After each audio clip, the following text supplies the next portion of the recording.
Yesterday, in a statement, she said she was encouraged by the progress.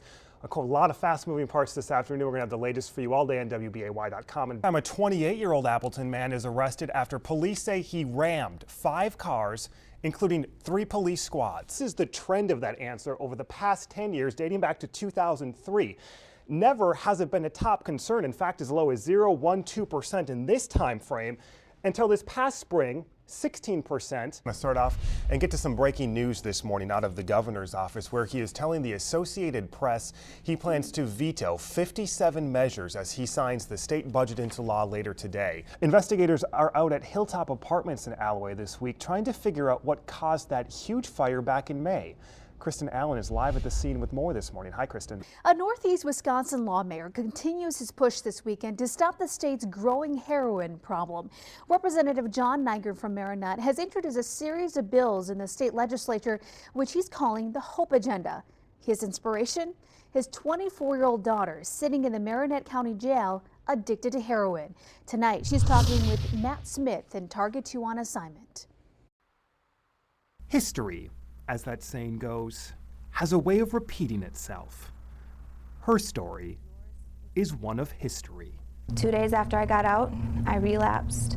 I knew I was going to relapse. I cried in here before I left because I knew what I was going to do when I got out. It's hard to count the number of times Cassie Nygren has been in and out of the Marinette County Jail. The first 18-month prison sentence in 2010 was just the start. I can remember that day like it was yesterday. I got a phone call from my ex-wife saying one of her friends just called. I remember going to get the drugs. I remember getting them ready. She's on their kitchen floor, unconscious. I remember all up until I put the needle in my arm. I got there, my daughter was basically dying on the kitchen floor, and the friends had all left. That day has been what created all this. They left her there to potentially die. Blame couldn't point to John Nygren for putting emotion to legislation. I believe that my dad wants to see me succeed, but I believe he wants to help others not have to go through what he did and what I did. As part of the Hope Agenda, Cassie's friends that night could have been helped. Part of the legislation known as the Good Samaritan would grant partial immunity for anyone calling 911 or bringing an overdose patient to the ER. We don't want to be soft on crime. If they're the dealer, if they're the one that provided that drug, there's going to be punishment, but we also want to save our young people. That night, Cassie believes it was Narcan that helped save her life, a drug that reverses the effects of an overdose. The Hope Agenda would expand the number of first responders in Wisconsin who can carry and administer it. Is that a life-saving tool? Yes, it is. In parts of Marinette and Menominee counties alone, the number of times paramedics have been forced to use Narcan is drastically increasing, up to at least 85 last year. Yet also increasing are the potential number of lives saved. Your dad has said to me in the past couple of years, the time he has felt most comfortable and can sleep at night is when you're here in jail. That hurts, because at the same time, it makes me believe, is this all I'm ever gonna be, you know? Am I here because nobody believes I can do it out there? Next month, Cassie will fight her latest probation violation, wanting desperately this time for the heroin to be the history. Matt Smith, Action 2 News, Marinette County. Tonight, an eye-opening Target 2 on assignment puts smoke detectors to the test. As part of Fire Prevention Week, we're teaming up with the Green Bay Metro Fire Department. Matt Smith is back with tonight's results. Last night, we showed you the 2 distinct types of technologies in smoke alarms. First, ionization. It was estimated as many as 95% of homes have this type of detector. It generally sounds for faster, big flames.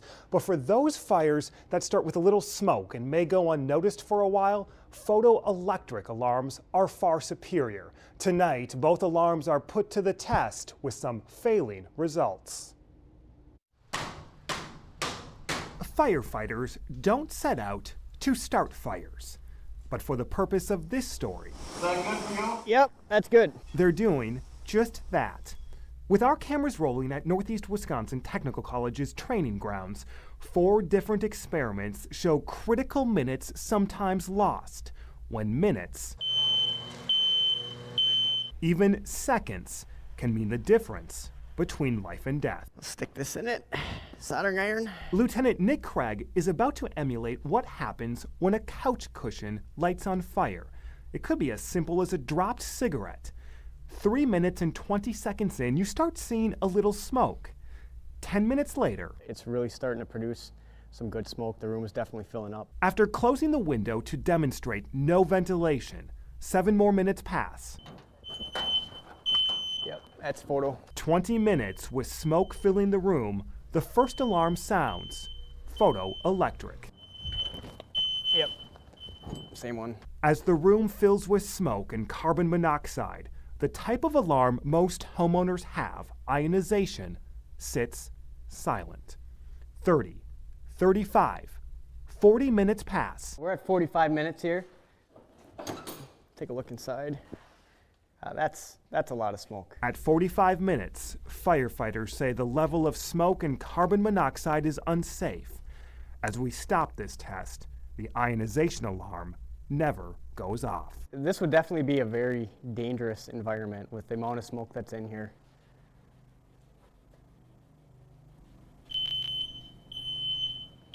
That's the photoelectric detector again.